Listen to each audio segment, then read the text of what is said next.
On the quiet streets of St. Mary's, a letter arrived one crisp morning. A letter that would change everything. It wasn't addressed to any living soul, but to someone long forgotten, someone whose name had slipped into obscurity. The letter's arrival stirred the village like a faint, unspoken breeze that carried whispers of secrets buried deep beneath years of silence. Welcome, dear listener, to the mystery unfolding. Where do you find yourself today? Is it a peaceful hour, or is something unsettling lingering in the air? Let us know in the comments. Your thoughts are the spark that ignites our collective curiosity. Miss Marple, always ready with a cup of tea, is waiting patiently for the truth to be uncovered. Find something warm to hold, and let's begin. The sun had barely risen when Miss Marple noticed the postman's bicycle wobbling down the familiar path that led past her garden. His tires left faint impressions in the dew-soaked grass, a mark of routine, yet to Miss Marple, each morning held the promise of something hidden. She watched from her window as Mr. Adams, the postman, stopped at the Weatherby cottage. His hands, usually swift, faltered for just a moment as he held a single envelope in his grasp, one that seemed to linger under his touch longer than it should. There was something odd about it, something that made him pause, as if it were more than just a letter. Miss Marple's eyes narrowed, sensing a story unfolding that was far beyond the mundane delivery of the day's post. But what was it? Her thoughts circled like a hawk eyeing prey. By the time she sat down for her second cup of tea, her scone growing stale in the unhurried morning air, there came a knock at the garden gate. It was Mrs. Weatherby, her face pale and drawn as if she had just discovered a forgotten relic. She held out an envelope, her hand trembling as she spoke. "Jane, would you look at this?" Miss Marple took the letter, her fingers grazing its surface. The handwriting was sharp and angular, a relic from a different time, slanted in a way that suggested its writer had learned their craft in a world far removed from this one. The name on the envelope struck like a silent bell. Eliza Crane.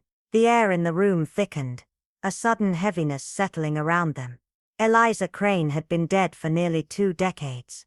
Her life a series of half-whispered rumors and half-closed doors. A nurse, a woman who had once served a household in Yorkshire before disappearing from all but the most fleeting memories. Most believed she had no family, no connections worth mentioning.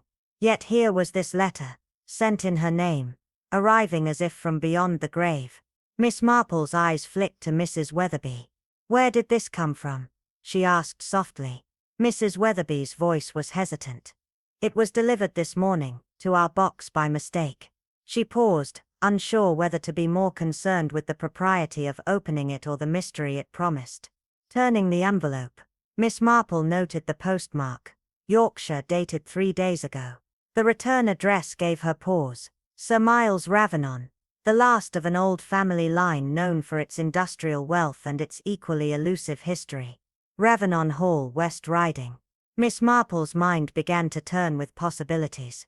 Sir Miles had died just the previous week. The village had mourned him briefly, but the man had been a mystery in his own right, a man of power and shadows. Why would he have sent a letter to Eliza Crane, a woman presumed dead for years? It made no sense. If Sir Miles had truly known she was gone, why would he write to her? And if he didn't know, what was his purpose? There was something unresolved here, something buried in the past that refused to stay hidden. Miss Marple set the letter down on the table beside her now cold tea. She stared at it for a moment, as if the letter itself could reveal its secrets simply by being observed. "Perhaps it's not our place to open it," she said quietly. But deep inside, Miss Marple knew that the truth, whatever it might be, was already stirring, ready to be uncovered.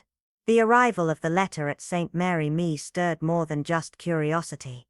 It was as if time had been bent, and the past with all its unresolved tensions was reaching forward. Mrs. Weatherby had noticed the peculiar moment too, when the postman had hesitated, staring at the envelope, as though it carried more than just ink and paper.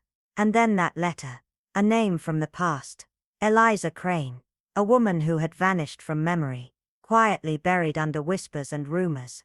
The village, known for its tranquil existence, felt the subtle tremor of something hidden, something unresolved, creeping into its midst once again. Yet it was the woman who arrived after the letter, Margaret Crane, whose presence cast a shadow that stretched long into the heart of the village.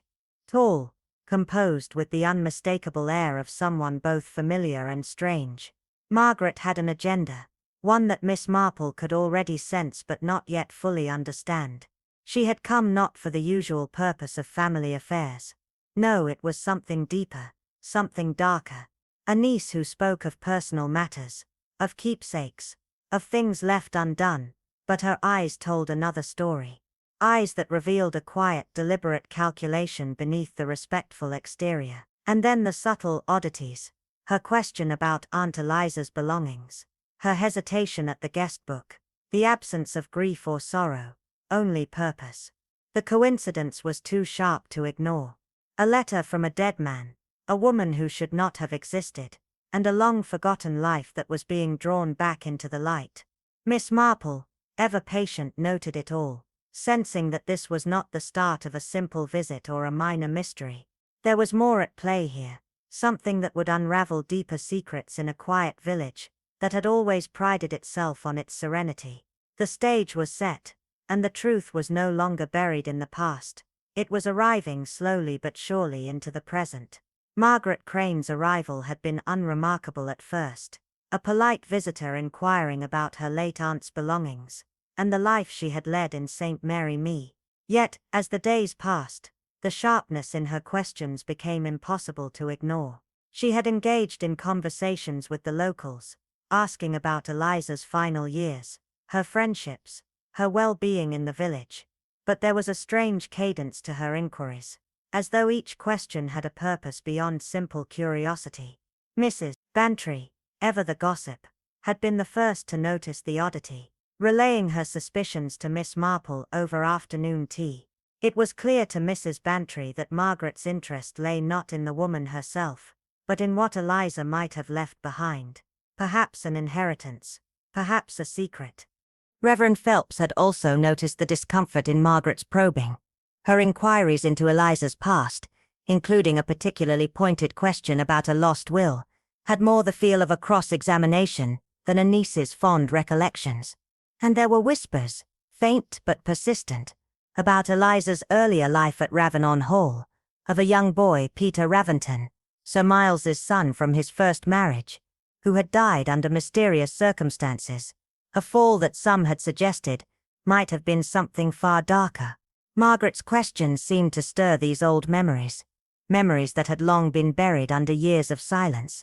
There were rumors of a missing will, one that might have favored Peter's mother, now forgotten, a document that Eliza might have seen or even known about. As Miss Marple quietly observed, it became clear that Margaret's arrival was no coincidence. The questions she asked, the timing of her visit, and the long-forgotten shadows of Ravenon Hall, all pointed to something far more dangerous than a simple family visit. The village's serene facade was starting to crack, revealing a web of old secrets that had never quite been buried. And Miss Marple, as always, knew that the most unsettling mysteries often emerged from the smallest of clues. The churchyard stood silent, its weathered stones and creeping ivy, a quiet testament to time's passing.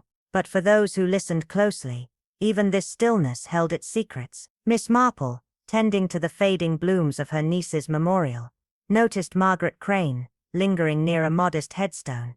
The name Eliza Mary Crane, etched in plain, unremarkable letters. But something in Margaret's stance was peculiar, too focused, too intent. Later, when Miss Marple returned to place a new pot of violas, she discovered something that sent a chill through her. Faint, hurriedly erased markings on the grave. Someone had written a name there, not carved but penciled in, as though it had been added in a moment of grief or impulse, only to be hastily removed. The soil near the grave showed signs of disturbance, old, but still unsettled. And when Margaret passed Miss Marple earlier that day, a subtle smudge of graphite clung to her gloves. What name had been there? Why had it been erased? The act seemed trivial, almost childish, yet it spoke volumes.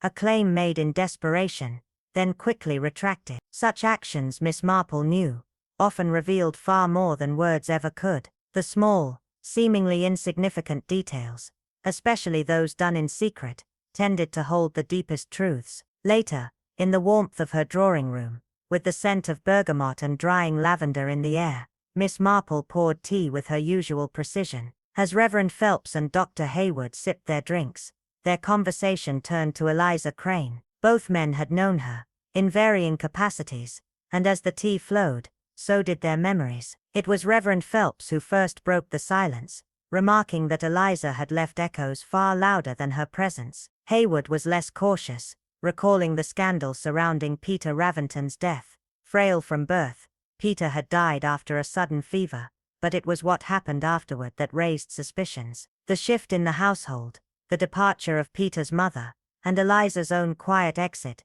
seemed more telling than the death itself. Miss Marple, stirring her tea, added thoughtfully that Eliza had arrived in St. Mary Me, without so much as a reference, a rare thing for a woman in her profession. The men remained silent, and then Dr. Hayward, with a touch of finality, remarked, "She wasn't dismissed, she was sent away." The distinction was subtle, but profound. To be dismissed was to be officially cast aside, but to be sent away, quietly, without explanation, was something else entirely. It suggested a deliberate attempt to make someone vanish without a trace, and Miss Marple knew that silence was rarely innocent. Days later, under the guise of discussing her own will, Miss Marple visited Mr. Pettigrew, the local solicitor, whose father had once handled matters for Ravenon Hall. The visit was brief, but in it, Miss Marple learned more than she had anticipated. Every whisper, every half-remembered detail, was slowly revealing a deeper, darker truth, one that had been buried for far too long. The game, it seemed, was only just beginning. The air in the drawing room was thick with tension, the kind of silence that only age and experience can bring. Miss Marple, as always, was composed, her hands gently folding the edges of her teacup, but her mind was far from calm. She had learned long ago that the most elusive of truths were often hidden in the smallest of details, and today, as she sipped her tea, it was not the surface conversation she was focusing on, but the subtle shifts beneath it. Reverend Phelps had spoken with an air of careful consideration about Eliza Crane, choosing his words like a man aware of the weight they carried. His acknowledgement of her integrity was polite, but there was an undertone of something unspoken, a hidden judgment that Miss Marple could read in his eyes. Hayward, less restrained, had mentioned Peter Raventon's death, a fever that had claimed him in the prime of his youth, yet it was the aftermath that troubled him. The shift in the household, the quiet departure of Lady Agatha, Peter's mother, and soon after, Eliza's sudden departure, all these signs painted a picture of something more than mere coincidence. Miss Marple's curiosity was piqued. The faint mention of a missing codicil, an amendment to Sir Miles Raventon's will, a document that could have changed the course of inheritance, stirred something in her mind. The facts were starting to weave together into a tapestry of intrigue, each thread pulled by unseen hands. Eliza, the nurse who had vanished without a trace, had known of the codicil, or perhaps had been privy to its contents. The thought lingered as Miss Marple delicately placed her teacup down. With a few gentle prods, the conversation with Mr. Pettigrew, the solicitor, had revealed more than he intended. The codicil had never surfaced, and the estate had passed to Sir Miles' second wife, Celia. There had been no contest, no public questioning, yet Miss Marple's instinct screamed that something had been concealed, deliberately erased from both records and memory. Days later, she found herself in the dusty archives of forgotten diaries, seeking clues not written by others, but by herself, her own careful notations tucked away in the years that had passed. There, in the pages of a time long gone, she found mention of Clara Beetle, a nurse who had once worked with Eliza at Raventon Hall, whose life had been marked by shadows that Miss Marple could not ignore. The trail led to a nursing home, a letter confirming Clara's death just weeks before, and a mysterious visitor, who had claimed to be her niece, a niece who did not exist. The pieces were falling into place, but the picture they formed was far from clear. A lost document, an erased name, a nurse whose past was intertwined with another's secrets. Miss Marple knew the truth was just out of reach, but it was the faintest whisper of an annotation in Mr. Pettigrew's files, a cryptic note about Clara Beetle, and a codicil, that should never have been pursued, that sealed the puzzle. There was a connection between Eliza, Clara, and the missing document, a thread of secrecy and devotion that went beyond mere professional ties. Miss Marple understood now. Eliza had held the key, had known the truth, but it was Clara who had carried the burden of it all. The answers were within reach, but the real question was not just about what had been lost, it was about what had been hidden, and why it had remained buried for so long. Nurses, particularly those who had served long and quietly, knew how to keep secrets, especially those that weren't their own. If Clara Beetle had ever held on to something, be it a letter, a piece of knowledge, or a testimony, she had done so with a silence that spoke volumes. And perhaps she had done it alone, carrying the weight of a secret buried deep within. The investigation which had led Miss Marple to the grand estates of Raventon now veered into quieter, more unsuspecting corners, into the quiet confines of a nursing home, far from the whispers of Yorkshire's aristocratic society. Yet within those still walls, one last secret had lingered, as though waiting patiently for someone to find it.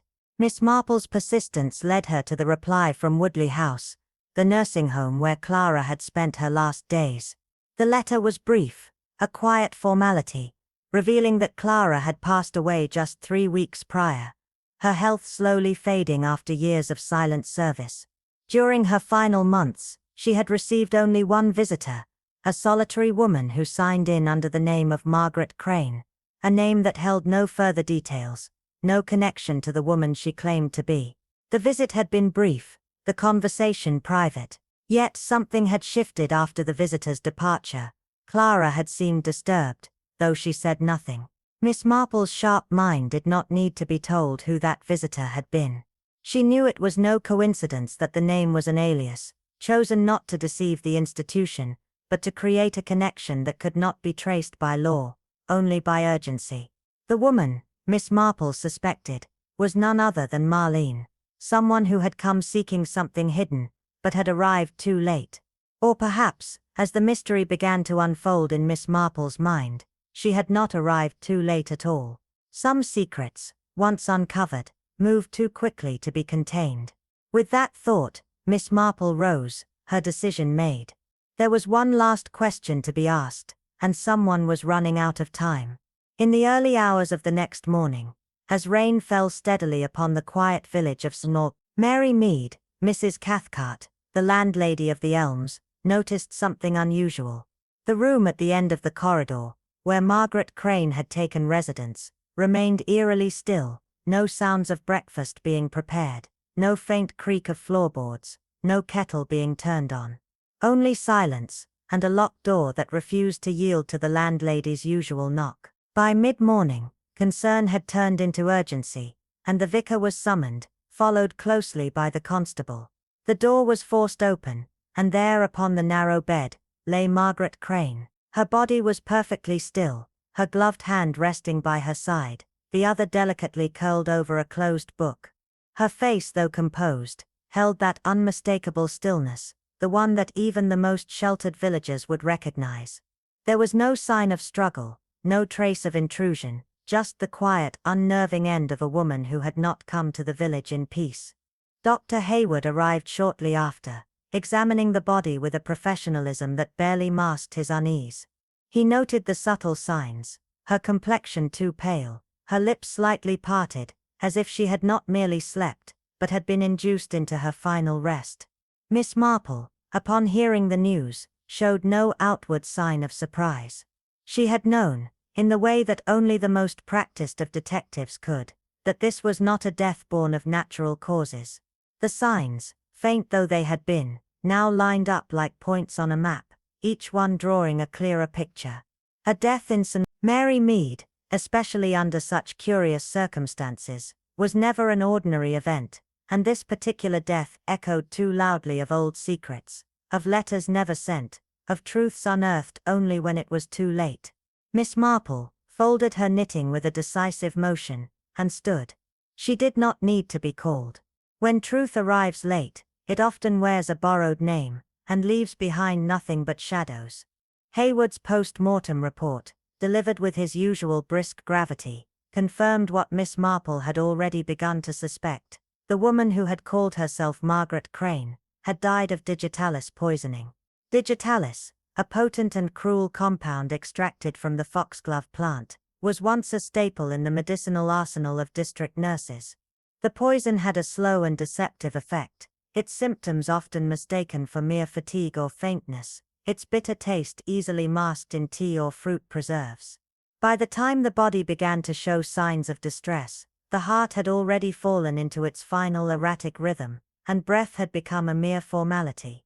To Miss Marple, the significance of digitalis was clear. It was an old friend of the generation of nurses that Nurse Crane had belonged to. She had once, during a casual conversation at a parish bazaar, remarked with a knowing smile that a little too much trust in the wrong teaspoon could end a promising life. The implications of this knowledge now echoed in her mind, sharpening her suspicion.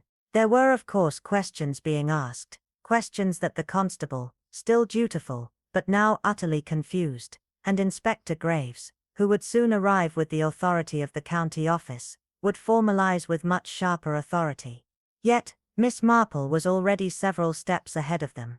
The connection to Eliza Crane was no longer a matter of doubt. It was glaringly evident that the poison chosen was one Nurse Crane might have used in her professional years, was no coincidence either.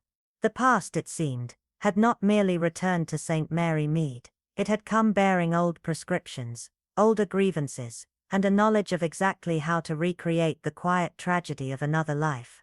Someone had known exactly what they were doing. The final revelation of Margaret Crane's identity came not from wild speculation, but from the quiet discovery of a small trunk in the corner of the late Miss Crane's room. Mrs. Cathcart, the landlady, who had already endured more than her share of sleepless nights, unlocked the trunk with trembling hands, her nerves frayed by the mounting weight of secrets hidden just beneath the surface of her quiet life. Inside, beneath modest blouses and simple shoes, was a collection of documents that unraveled the final disguise. There were letters signed Marlene Tuckett, old staff notices from Ravenon Hall, and a crumpled photograph, a face from a past long buried, a face that once revealed, confirmed everything Miss Marple had suspected. This too was no coincidence. The connections to Ravenon Hall, the careful use of the alias, and the slow unraveling of a life meticulously hidden for so many years, pointed to one chilling conclusion. The past had not only resurfaced, but it had done so with intent, carrying with it the weight of vengeance and long-simmering secrets. The question now was not just who had killed Margaret Crane, but why, and who else, in the shadows of this quiet village, was still playing their part in a drama that had yet to reach its true climax. The photograph, faded and worn with time, bore an unmistakable image, a young woman in a nurse's uniform, standing beside a sundial, cradling a child in her arms. The child, perhaps 2 years old, looked solemnly ahead, his gaze piercing through the years that had passed. The sundial, though simple, was unique. Miss Marple recognized it immediately. It wasn't the grand ornate sundial from Ravenon Hall's estate, but rather the more modest one standing at the eastern edge of St. Mary Mead's vicarage garden, a fixture that had been there long before the war. Its inscription, Tempus Fugit, Memento Mori, seemed to echo the inevitability of time, a reminder of both life's fleeting nature and the permanence of its memories. Yet, as Miss Marple studied the photograph more closely, the deeper implications of this discovery began to take shape. The child, whose features bore an uncanny resemblance to the late Sir Miles, was not mentioned in any public records. This was no ordinary family heirloom or forgotten relic. It was a clue, meticulously hidden for years. The nurse, standing beside the child, was none other than Marlene Tuckett, the very woman whose death had sparked this investigation. But the true mystery lay not just in her identity, but in what she had seen and what she knew. The revelation of the photograph hinted at something far more profound than a mere disguise or assumed identity. There was legacy here, a legacy buried deep beneath layers of silence, a dark history wrapped in fear and secrecy. Someone, among the guests now gathered in quiet drawing rooms, sipping tea and casting nervous glances, knew exactly who Marlene Tuckett had truly been. And that someone had silenced her before she could reveal the full extent of what she had witnessed. The photograph, tucked carefully between the brittle pages of Marland's Bible, might have gone unnoticed by those less curious. But it was a key to a long-forgotten past, and a reminder that in St. Mary Mead, no matter how carefully hidden, remained secret for long. The photograph, now a key piece of the puzzle, spoke volumes in its silence. Miss Marple, as always, saw beyond the surface. The child's features, though altered by time, unmistakably echoed the traits of Sir Miles' son, a connection she had once glimpsed in a painting from years ago. It wasn't a perfect match, but the resemblance was undeniable. The presence of the photograph, carefully concealed within a Bible, spoke to something far more significant than nostalgia. It was not merely a memory, it was a message, an encrypted whisper from the past, waiting to be deciphered. Why would someone carry an image of a forgotten child, unless that child held vital importance, something worth protecting? This photograph was not just a reflection of bygone days, it was a clue that tied the past and present in ways no one could yet fully understand. Every line, every shadow within the image, seemed to murmur secrets, suggesting that something far more sinister had been hidden away, buried beneath layers of time and silence. And someone with great care, had gone to extraordinary lengths to keep it buried. As Inspector Graves formally took over the case, the investigation shifted from the realm of mere speculation to that of cold, hard facts. But there were no dramatic confrontations, no raging tempers, no obvious villain lurking in the shadows. Instead, there was a complex web of people, each bound not by their actions but by their failures to act, each person closely tied to a secret they feared to reveal. Mrs. Celia Raventon, the widow of Sir Miles, stood as the most obvious suspect. Inheritance, after all, wasn't just about wealth, it was about influence, legacy, and power. If Marland Tuckett had returned with knowledge of a child, whose very existence could shift the legal scales, Celia's position in both the family and society could be irrevocably changed. Her fortune, once secure, now hung in the balance. Then there was Colonel Barrington, Sir Miles' cousin, whose quiet resentment towards Celia had simmered beneath the surface for years. Excluded from the revised will, his animosity wasn't driven by blood but by ambition, an ambition that had led him to frequent the Raventon solicitors, often noted but rarely trusted. And what of Miss Eloise Green? A former childhood friend of Sir Miles's late son, she had lived in the village for years in quiet seclusion. Her presence during the time the photograph was taken was undeniable. She had never left St. Mary Mead, and the years had not been kind to her. Her silence, coupled with her proximity to the Raventon family, made her another figure of interest. Everyone, it seemed, was tied to the past in some way, each holding pieces of a puzzle that no one dared to solve. As Miss Marple carefully examined the threads, she knew that the truth was hidden in the most unlikely of places, and it was only a matter of time before the past would demand its reckoning.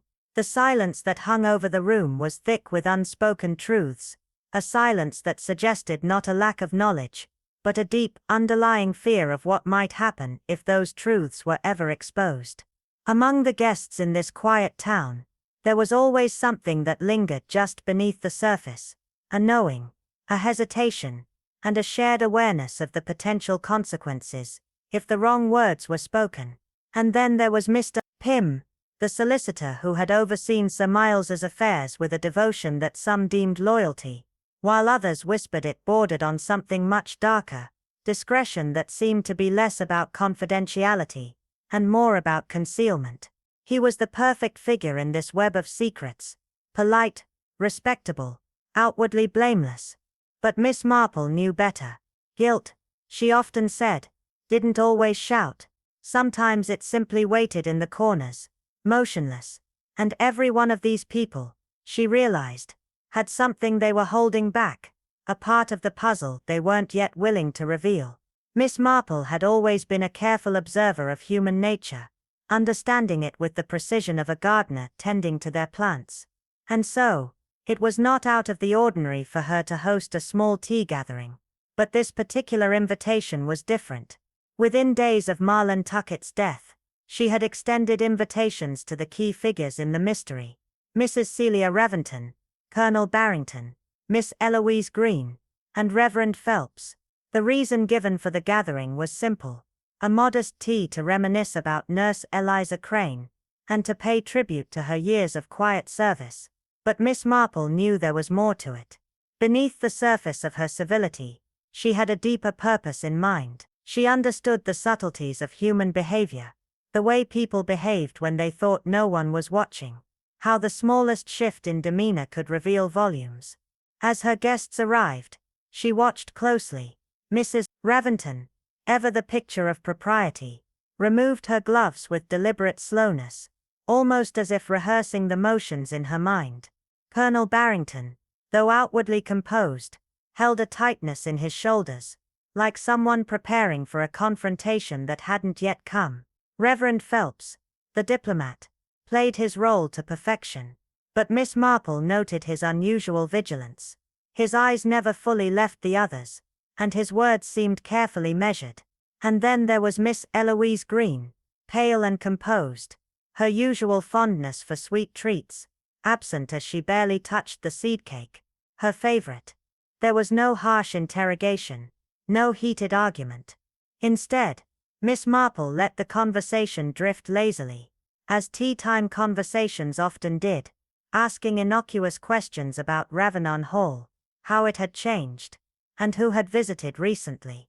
As her guests responded, some with a hint of hesitation, others with forced lightness, Miss Marple listened intently, not just to their words, but to the subtle shifts in tone, the hidden tensions in their voices.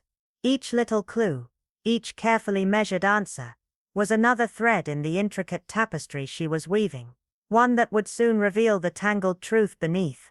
As the conversation drifted to lighter topics, and the teacups were refilled, Miss Marple's sharp instincts detected something far more valuable than the words exchanged: the subtle reactions that told a deeper story. Not all truths are openly confessed, she thought. Some must be steeped in silence and heat, like tea left too long in the pot, their essence slowly drawing out in hidden layers. The guests were trying to maintain composure, but Miss Marple knew it wasn't just what they said, but what they didn't say, that held the key to the mystery. The moment arrived quietly, almost unnoticed, when Mrs. Reventon, with her usual air of effortless superiority, responded to Miss Marple's casual inquiry about Nurse Crane's relatives. The statement seemed innocuous at first, until Mrs. Reventon mentioned, in passing, a dreadful girl Margaret, who had appeared after the funeral, sniffing around the house. The mention was almost dismissive, yet the silence that followed was sharp and pregnant with meaning. The name, Margaret, slipped from Mrs. Reventon's lips with such familiarity that it left Miss Marple's spoon hovering mid-air. No one else corrected Mrs. Reventon. No one else seemed to think anything of it.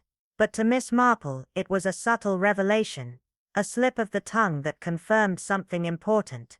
No one else had dared speak the deceased woman's name, and yet Mrs. Reventon had done so without prompting, as if she knew exactly who this woman, this Margaret, really was. This familiarity, this knowledge, was the kind of detail that could not be ignored. It was damning, not in a direct way, but in the quietest, most delicate of manners. Miss Marple understood that people often betrayed themselves, not in what they confessed, but in what they remembered too quickly, or too easily. And so, Miss Marple tucked the moment away, not in triumph, but in quiet recognition. This small, seemingly inconsequential detail had just opened a new door in her investigation, a door that would lead her closer to the truth. The conversation resumed, lighter now, with the clink of teaspoons and the shifting of chairs. But Miss Marple could still feel the faintest tremor of tension in the air, like a draft through a tightly closed room. Colonel Barrington, ever the gentleman, remained outwardly affable, too affable for Miss Marple's liking. His voice was smooth and nostalgic, but the stories he chose to tell were oddly specific, curious in their content. Most were not about Nurse Crane, or the late Sir Miles, but rather about the history of the estate, and trivial details from years past. He seemed determined to avoid anything related to the matter at hand, as if he were skirting the edges of something dangerous. Each carefully chosen anecdote was another thread Miss Marple could pull at, another clue she could follow. She knew that Colonel Barrington, like the others, had something to hide, and his attempts to steer the conversation away from the truth only made his role in the mystery more pronounced. It was becoming clear to Miss Marple that the answers were hidden in the shadows of their actions, in the moments of hesitation, and in the carefully chosen words that concealed more than they revealed. As the conversation drifted toward the past, Colonel Barrington recounted his tales of wartime correspondence and the uncertainty of those ghastly years. His voice, smooth and almost rehearsed, carried the weight of someone reliving moments long buried.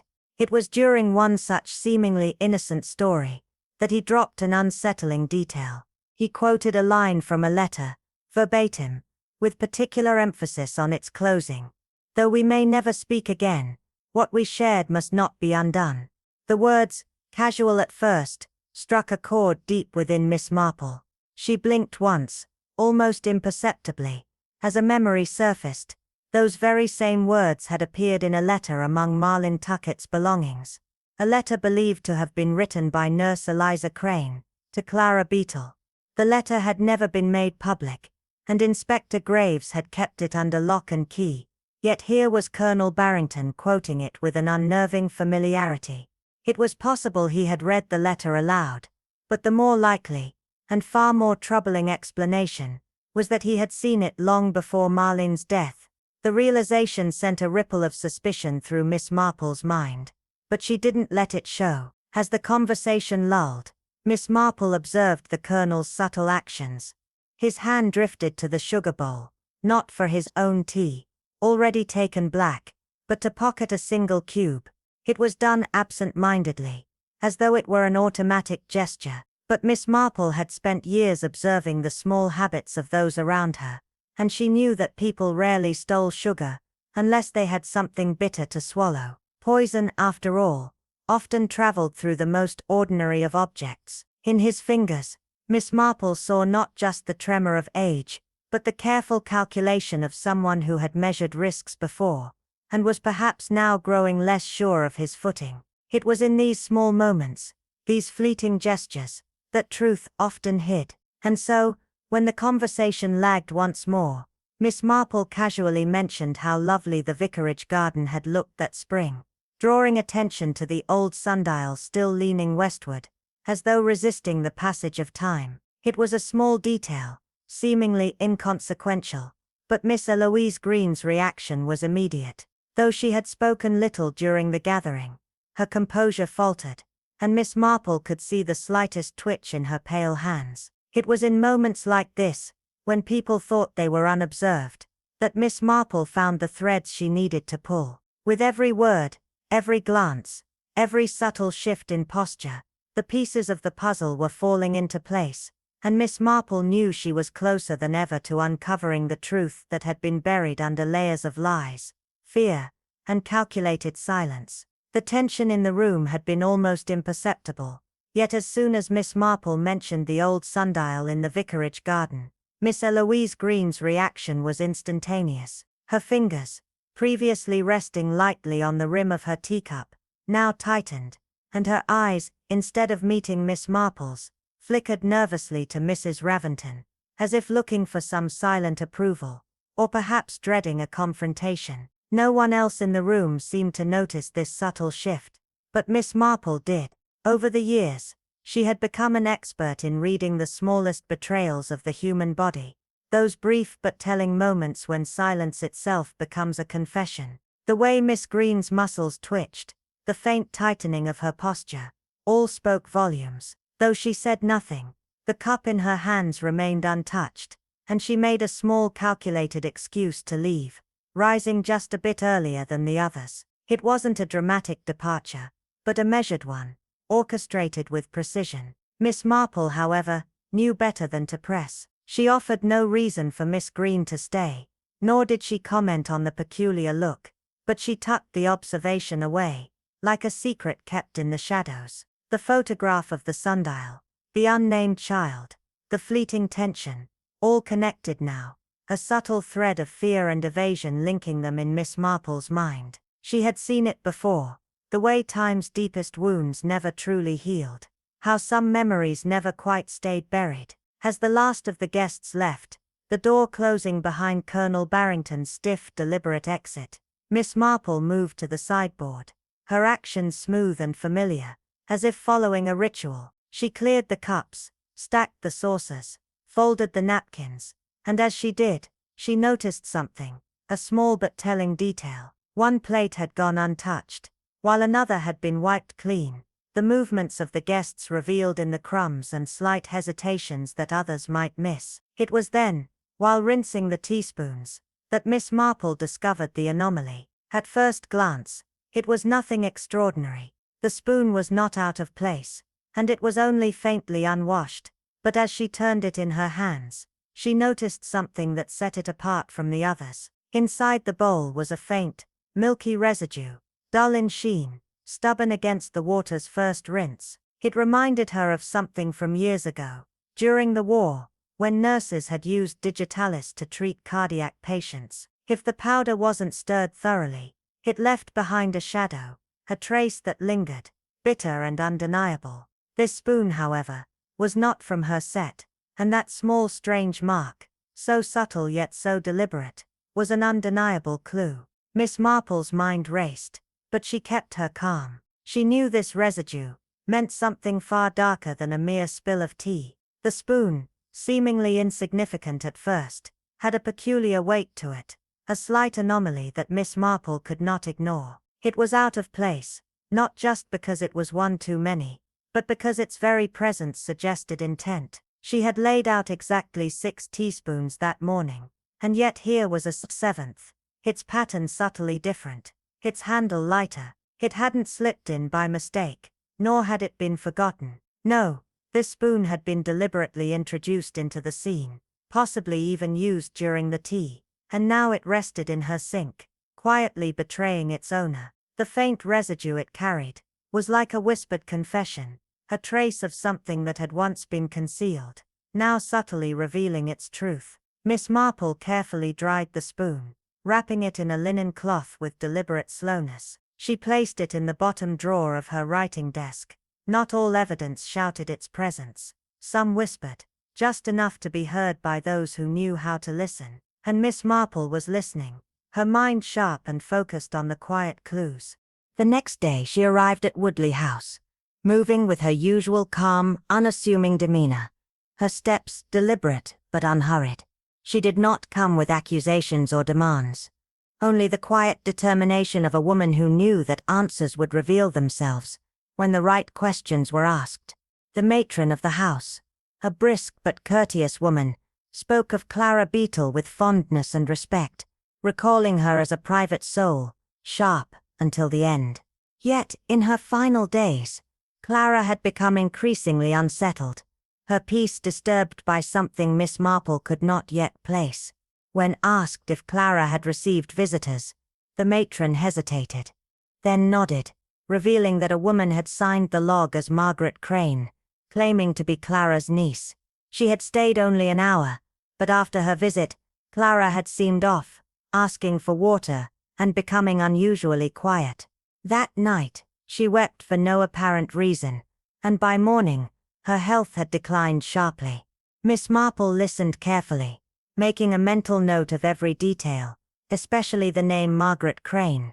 This was a name no longer in hiding, no longer needing a disguise. It was not just a name. Miss Marple now understood it as a clue. Marlene Tuckett had visited Clara, not driven by sentiment or affection, but by desperation. She had come seeking something, perhaps the truth, something that would now come into sharper focus with every step Miss Marple took toward uncovering the shadows of the past. The photograph, once a simple piece of the puzzle, had now become the heart of it all. Miss Marple had long suspected that the key to the mystery lay not in the sundial itself, but in the presence of the child captured within its shadow. There was something too deliberate about the photograph's preservation, too careful in its hiding, as though someone had gone to great lengths to ensure it remained untouched by time. Clara Beetle, a woman of deep loyalty, had held this secret, but not without cost. Miss Marple now understood that it was not just proof of a child's existence, but of a much darker, more complex web of hidden truths. The child beneath the sundial was no ordinary ward. He was Eliza M. Crane's son, born out of wedlock, and his very existence had been buried, swept away in an attempt to erase the scandal that could ruin everything. With Clara's passing, Miss Marple's mind circled back to the photograph, and in the quiet shadows of memory, she knew the next piece had to be found in the old parish records. It was not an interrogation, nor a demand. It was a casual request over tea, one that led Reverend Phelps to revisit the old records. He had not expected the gravity of the task, but ever obliging and discreet, he returned later that afternoon with a worn folio, one containing entries in the margins of the vicar's private journal. It was among these faded notes that the truth was revealed. A christening had been recorded, but not by the hand of the current reverend. The entry read, "Private christening, not registered officially. Male infant mother, Eliza M. Crane, no father named. Photograph taken by request, placed in care." Miss Marple read the words, her mind racing with the implications of the hidden text. There, tucked between ink and time, was the final piece of the puzzle. The child beneath the sundial had not simply been an orphaned ward. He was Eliza's own flesh and blood, an illegitimate son, cast aside not just out of shame, but to protect him from the ruination of a lineage. The resemblance to Sir Miles, which had once only been whispered about, was now undeniable, and what had once been speculation now became the crux of a hidden scandal. This was no mere affair of wealth, but of legacy and sacrifice. Eliza Crane had sought to shield her son, not just from public judgment, but from the curse of an inheritance that would ruin him. Marlene Tuckett, the former maid, had come into this knowledge, driven by something darker than nostalgia. Miss Marple could not yet fathom whether Marlene had come seeking to restore the child's rightful place, or whether she had come to exploit the truth for herself. What Miss Marple did know, however, was that others feared the revelation of this secret. The question of the missing codicil, which had until now been a matter of speculation, was now rooted in undeniable fact. With the photograph and the baptismal note now aligning, the weight of what Miss Marple had uncovered was enough to change the course of everything. The truth, once buried beneath time and lies, was rising once again. Miss Marple, ever the quiet observer, found herself returning once more to the puzzle that Clara Beetle had left behind, not in person, but through the carefully preserved records. With the matron's discreet assistance, Clara's remaining belongings were retrieved. Items that once belonged to a woman who had long carried the weight of secrets. Among the remnants was a simple handbag, a rosary, and an old sewing tin, its velvet lining now faded with time. Inside the tin, carefully folded and bound by a pale blue ribbon, were two key documents. The first was a letter, unsigned but unmistakably written by Eliza Crane herself. There was no urgency in the words, no dramatic plea for redemption. It was merely a confession, a clear, composed account of the child's birth, the circumstances surrounding it, and the silence that followed. Eliza, it seemed, had chosen not to accuse anyone. Her only statement was that truth, once buried, would eventually rise to the surface. The second document was a codicil, witnessed but never filed, naming the illegitimate son of Eliza M. Crane as a beneficiary of Sir Miles's estate, to be managed with utmost discretion by Clara Beetle. The language of the codicil was carefully measured, but its meaning was unmistakable. Clara had kept this truth safe for years, and Marlene Tuckett had come not to destroy it, but to claim it for herself. It seemed clear that Marlene, driven by a complex mix of motives, had sought the document to wield it, not with the intent to endanger, but perhaps to control. For her efforts she had been silenced. Miss Marple, with her characteristic gentleness, replaced the documents, now no longer mere evidence in her eyes, but memories of two women who had borne the burdens of their past with quiet loyalty. These were not the actions of malice, Miss Marple reflected. The hand that had stirred the poisoned cup had not been moved by murder alone, but by a cold, calculating fear, the fear of exposure, of a secret that could destroy everything they had worked to protect. As she walked home, beneath the soft light of the late afternoon, her mind was no longer burdened by speculation. The pieces of the puzzle, once scattered and obscured, had come together. The story, though nearly complete, required one final telling. The right people had to hear it. Miss Marple, with the clarity that only comes when all the threads of a mystery are woven into place, knew it was time to confront the truth. It had never been about sentiment or reverence, as Marlene Tuckett had likely hoped.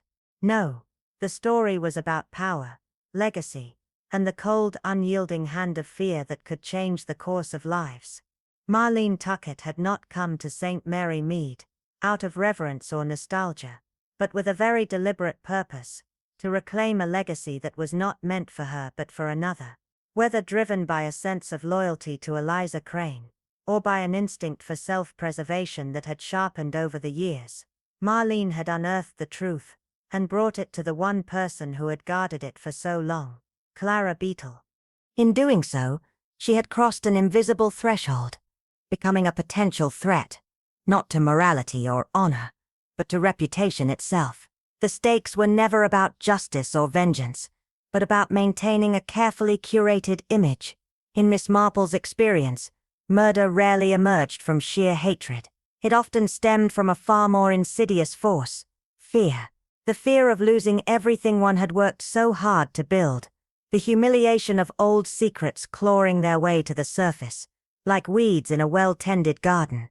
The woman who had poisoned Marlene's final cup, who had watched it dissolve with a silent resolve, had not been motivated by cruelty.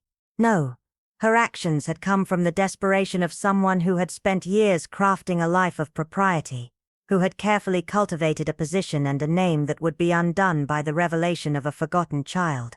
A child whose claim, though legitimate, could shatter her pride and expose her deepest insecurities. Miss Marple's thoughts returned again to Celia Raventon. The subtle slip of her tongue, the unreadable silence that had followed, had told her much more than words ever could. Some people feared prison. Others feared the scandal of being revealed. And in this case, Miss Marple knew which fear was stronger. The truth would bring no satisfaction, only clarity. But it was this clarity, this unflinching understanding of the facts, that would provide the closest thing to justice this village could offer. Justice had a final name, one that had yet to be spoken aloud, but it was now imminent. Miss Marple often reflected on a particular kind of silence, one that accompanied invitations which could not be refused, and when Inspector Graves issued the formal summons under her subtle guidance, there was no protest. The key figures arrived without fanfare: Celia Raventon, composed and dignified, her gloves and veil in place despite the late hour; Colonel Barrington, flustered but deferential; Miss Eloise Green, her eyes lowered, hands folded so neatly it made one uneasy; and finally, Mr. Pye, the solicitor, trailing last, clearly bracing for unpleasantness, but perhaps holding on to the faint hope that things might not go as expected. They were ushered into the vicarage drawing-room, a place chosen for its understated formality, where Reverend Phelps, ever mild-mannered, poured tea, though none of the guests dared to touch it. Miss Marple remained seated, not rising to greet them, nor did she assert her presence as an accuser. Instead, she sat calmly, as if hosting a gathering of old friends, exuding no hint of the drama that lay beneath. Her words, when she began, came not with flair, but with the quiet inevitability of an old memory, casually recalled. There was no theatricality, no grand gestures, just an unhurried tone, almost as if recounting a spring from many years ago. Yet, each piece of information she laid before them was heavy with the weight of truth. A spoon placed slightly out of alignment, an unspoken glance held too long, a letter that had never been delivered, a name that had slipped too soon from someone's lips. One by one, the guests began to understand their roles, not through direct accusation, but through suggestion and implication. It was this soft-spoken approach that made the truth unavoidable. Each of them had, in one way or another, protected something, an image, a secret, a reputation, and now one of them had gone so far as to kill to preserve it. But it would not be the law, nor outrage, that would reveal the identity of the murderer.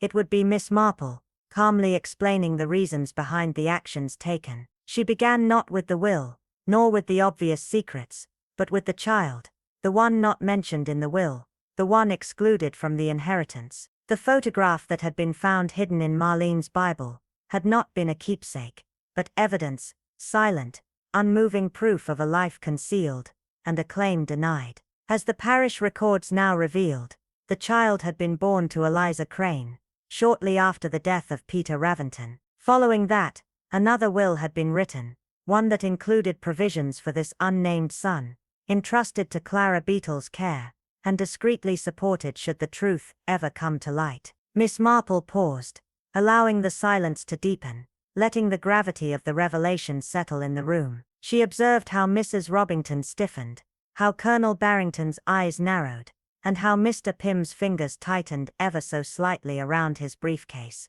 The codicil had never been filed, it had only been witnessed, and yet it was now an undeniable part of the puzzle. The document had been sealed but never submitted.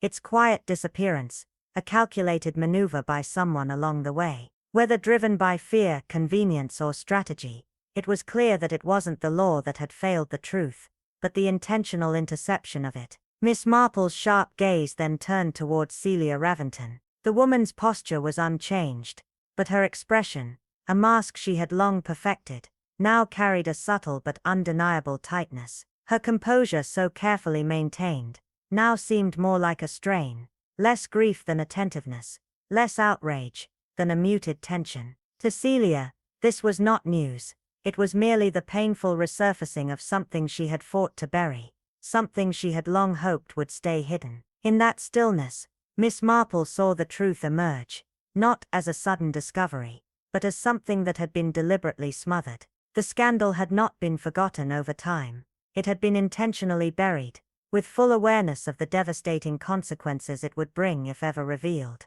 The child, long lost to memory, was now forcing its return, and Miss Marple understood that memory has a way of re-entering the room at the most inconvenient of times. There are murders, Miss Marple noted, which are the product of passion, wild, impulsive, chaotic acts, driven by heat and emotion, but the murder they now faced was something far more insidious. It was not impulsive. It had been planned, calculated, and had begun long before the poison had even been stirred. It began with silence, the silence of Nurse Eliza Crane, a woman of integrity and skill, dismissed not with accusations but with suspicion. Her removal had not been noisy, it had been orchestrated, subtle in its execution, and done with precision. Her loyalty had been punished, her dignity quietly erased in a fog of unspoken scandal. She had carried the weight of someone else's shame, and she had done so without defense. For Miss Marple, this was the first murder, the murder of a reputation, a life's work destroyed without a single word of explanation. Years later, Marlene Tuckett had unknowingly come into possession of the truth. Whether by accident or persistence, she had found the secret and approached it with quiet resolve. She had not demanded what was rightfully hers, nor had she made her claim in public. Instead, she had come cautiously, with proof in hand,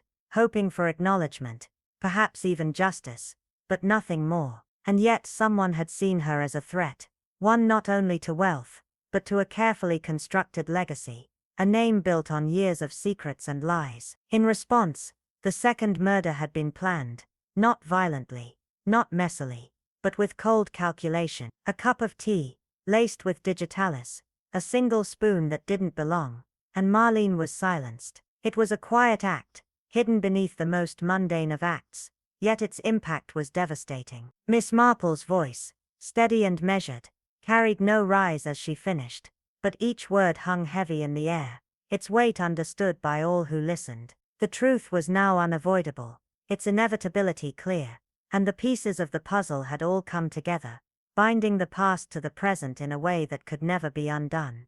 She did not need to point, nor did she utter a name. Miss Marple merely cast her gaze toward Celia Raventon, whose stillness had solidified into something far more unsettling. There are those, Miss Marple understood, who would sacrifice everything, morality, truth, even the barest semblance of decency, just to maintain the illusion of control. And in the end, when the truth itself becomes far more terrifying than the crime needed to conceal it, even a simple cup of tea could be turned into a weapon of destruction. For a long taut moment after Miss Marple's quiet revelation, the room was thick with silence. The only sound was the measured ticking of the vicar's mantel clock, a ticking that seemed to echo louder with each passing second, and the faint rustle of Colonel Barrington shifting in discomfort. Inspector Grave, arms folded, said nothing. He knew that the moment didn't belong to him. It belonged to the truth, and to those who would finally confront it. Mrs. Celia Raventon remained perfectly still, her face a picture of composure, her once invulnerable elegance now shattered by the gravity of the moment. Her gloved hands, once neatly arranged in her lap, trembled imperceptibly, but her gaze was fixed firmly on the untouched teacup before her, its single sugar cube resting alone on the saucer. When Celia finally spoke, it was without the usual defensiveness or justification. There was no drama, no attempt to explain her actions, only the raw clarity of a woman who knew her fate had been sealed. "Yes," she said, her voice soft but unmistakably firm, leaving no room for denial. "I gave her the tea." Her words hung in the air like a heavy fog, and as she spoke, there was no resistance in her tone, only resignation, the quiet acceptance of something she had done and could never undo. "I had to," she continued, her eyes still locked on the cup, her voice trembling only slightly. "She came to destroy everything. For what? Some nurse's child, some forgotten piece of the past." Sir Miles never had the courage to acknowledge it. She didn't look at Miss Marple, but the old woman saw the tightening of Celia's jaw, the flicker of regret. No more than regret. Something darker, more tangled, like guilt and fear wound into a single thread. "You don't understand," Celia continued, her voice gaining strength as she tried to defend herself. "I saved everything he built. I bore the shame, the whispers. He gave me nothing I didn't fight for, nothing I didn't claw to keep, and I was supposed to watch it all slip away to the daughter of a servant." Her breath caught in her throat, uneven and shaky, as she struggled to contain the emotion that threatened to spill over. She drew a breath, ragged and unsteady, before continuing. She had the papers, the truth. She knew everything, and she wanted to expose it, to tear everything down. In her words there was no hint of the pride she once carried, only a final desperate attempt to justify her actions, to explain the unbearable weight of the choices she had made. Miss Marple remained silent, but the old woman's sharp eyes saw the truth in Celia's every word, understood the heavy price of maintaining a carefully built facade, and how far someone would go to keep it intact. It was quiet. The room hung in an oppressive stillness, as if the very air itself was holding its breath, waiting for something to break the spell. But nothing came, not even a whisper. Inspector Graves, usually so calculated and precise in his demeanor, stood as mute as the others, his expression unreadable, his thoughts no doubt swirling in the gravity of Celia Raventon's admission. Her confession had not come as a plea, nor did it offer any remorse. It was simply a statement, a cold pronouncement. One woman, who had lived so long under the guise of control, now laid bare the hollow truth that her dominance had consumed her. Control, once her most treasured ally, had turned against her, leaving her vulnerable, exposed. Silence clung to the room like the scent of a closed tomb, and no one dared disturb it. Miss Green, always the one to cling to decorum, had lowered her gaze into her lap. Colonel Barrington, despite the tension, couldn't pull his eyes from the crackling fire in the hearth, his mind clearly wrestling with the enormity of what was unfolding before him. No one moved, no one dared to break the moment's suffocating weight. Celia Raventon, her posture still dignified though shaken, lifted her chin with a final vestige of pride, as if clinging to the last shreds of her former self. Her voice, once smooth and controlled, now trembled on the edge of despair. "It wasn't about money," she murmured. Her words soft, almost fragile. Not entirely. Her gaze dropped, and she clenched her hands tighter, her fingers digging into the armrests of the vicar's chair. Her knuckles went white, betraying the storm of emotions she had worked so hard to suppress. It was the look in that girl's eyes. She didn't pity me. She judged me. She thought she was owed everything. Her breath hitched. Miss Marple, ever observant, made no outward sign of reaction, but within, a realization began to form. It had never been about greed. No, Celia's motivations ran deeper, colder, older. It was revenge, not for the wrongs that had been done to her, but for the truths that had been uncovered. The bitterness had festered not because of a financial loss, but because of a woman, a daughter, no less, who dared to challenge her carefully constructed image of perfection. Celia's eyes fluttered closed, as if the weight of her words had finally drained her of the strength to continue. The room waited in silence, the tension so thick that it could be cut with a knife. But then, in a final fragile whisper, Celia uttered something so faint that it could almost be mistaken for a breath. She was just like her mother. I couldn't let it happen again. Her grip on the chair finally loosened, her hand sliding down the leather, and her body sagged ever so slightly, as though the very essence of her carefully constructed life was finally unraveling. Not dead.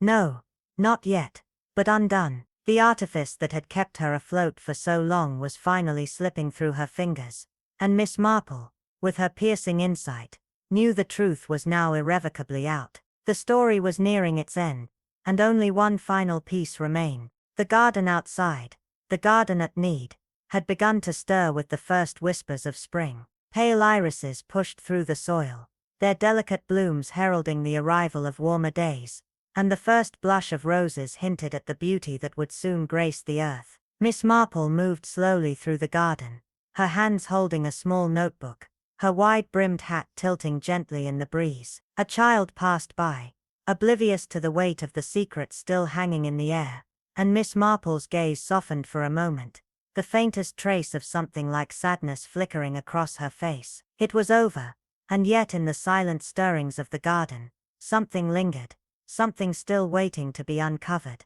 The lane was quiet, save for the soft patter of little feet, unevenly skipping along in a rhythm only children could create. The girl, no more than 7, stopped suddenly at the low wooden gate, her small figure framed by the fading light of the late afternoon. She watched Miss Marple for a moment, her eyes wide with the kind of open curiosity that only children possess. "You're the lady who solves puzzles," she said, her voice clear and matter-of-fact. Miss Marple turned toward her, offering a small, almost imperceptible smile. "I notice things," she replied simply, her voice carrying an air of quiet wisdom. "That's all." The child seemed satisfied with this answer, giving a pleased nod as if this explanation confirmed something she had always suspected. Without another word, she skipped off again, disappearing as quickly as she had appeared, leaving the air still in her wake. Miss Marple stood for a moment longer, her gaze lingering on a rosebud not yet in bloom. The world, she thought, was full of puzzles. Not all of them were neat or tidy, nor were all of them meant to be solved. Some were meant to be endured, others simply survived. But perhaps the hardest puzzles were the ones with pieces deliberately hidden, those where the truth was obscured not by omission, but by design. Because some pictures were never meant to be seen. Later that afternoon, Miss Marple sat with Reverend Phelps on the vicarage terrace, a pot of tea between them, growing colder with each passing moment. The air, thick with the tranquility of the early evening, seemed to stretch in all directions, holding the world in a serene embrace. The modest garden around them had never appeared more peaceful. "It's curious," Miss Marple remarked quietly, her gaze far away, "how little wickedness there often is in wicked deeds." The vicar looked up, puzzled by her words, but Miss Marple simply continued, her voice steady and thoughtful. "It isn't hatred or cruelty that drives people most of the time. It's fear, and shame, and silence." She let the words hang in the air for a moment, allowing them to settle before continuing. He nodded slowly, his fingers absently tracing the rim of his teacup. "Yes, perhaps," she added, her tone taking on a more contemplative quality. "Pride, too. That fragile, brittle mask we all wear to protect ourselves." She paused, her eyes softening as she looked into the vicar's face. One might almost forgive them all, if the costs weren't so dear. They sat for a time in companionable silence, the only sound the faint rustling of birds in the hedges, and the soft clatter of dishes drifting from the kitchen. Miss Marple's voice broke the stillness once more. "It's not always murder," she added, her tone neither accusatory nor judgmental, but simply stating the truth. And in that quiet moment, the weight of her words lingered in the air, a quiet reminder that sometimes the most dangerous things were not the obvious crimes, but the hidden ones, the ones we choose to ignore. Miss Marple sat quietly, lifting her cup with care as though she were toasting not to justice itself, but to the heavy burdens it often left behind. The evening sun was setting slowly, casting long shadows across the garden, the air filled with a sense of quiet resolution. Reverend Phelps had returned to his duties, leaving Miss Marple alone with her thoughts, which now settled upon her like the cool embrace of twilight. She thought not of Eliza Crane as a scandalous figure, or someone wrapped in secrecy, but as a woman who had chosen discretion over defiance. A woman who had loved quietly, endured gracefully, and lost nearly everything in the name of restraint. What troubled Miss Marple most, however, was not the murder itself, nor the concealment of a child, but the slow erosion of Eliza's dignity, the gradual, deliberate theft of her identity that had been buried beneath whispered judgments and silences. Eliza had not been destroyed by scandal. No, it was far worse. She had been undone by the gentility of cruelty, the kind that left no visible scars, no loud accusations, but instead left a long trail of polite disregard, the kind that was invisible to the world but painfully real to its victim.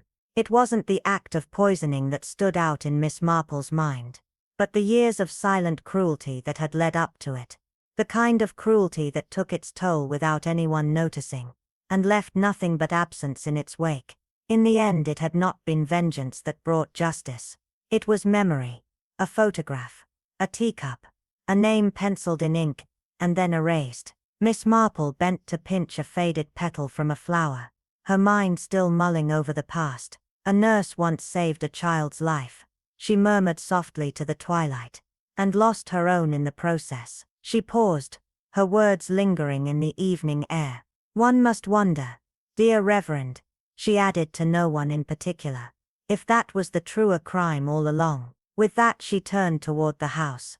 Tomorrow the roses would need pruning. Some truths, she mused, are buried for years, not because they are too dangerous, but because they are simply too inconvenient. In the quiet corner of St. Mary, Miss Marple reminded us that dignity, once stolen, is rarely restored through force. It is only through understanding, through the patient recognition of small things, that it can be reclaimed. Eliza Crane never sought justice for herself, but in the end her voice was heard, through a photograph, a spoon, and the quiet kindness of those who noticed the smallest details. It was not the law that unraveled the mystery, but human memory, the persistent echo of a woman who listens more than she speaks. If you were in Miss Marple's place, would you have confronted Celia sooner or waited for the story to bloom in its own time? And what do you think happened to the child in the photograph? I'd love to hear your thoughts on this mystery. What part of the story stayed with you most? And how did you feel about the ending? Share your theories in the comments below. I read every single one. Your reflections help bring these stories to life for others too. If you enjoyed this quiet unraveling of secrets and tea-stained clues, consider subscribing for more Miss Marple-style mysteries, each one filled with suspense and thoughtful resolution. And if you know someone who loves classic British whodunits, share this story with them. After all, good mysteries are best when passed along. Until next time, thank you for listening, and keep noticing the little things.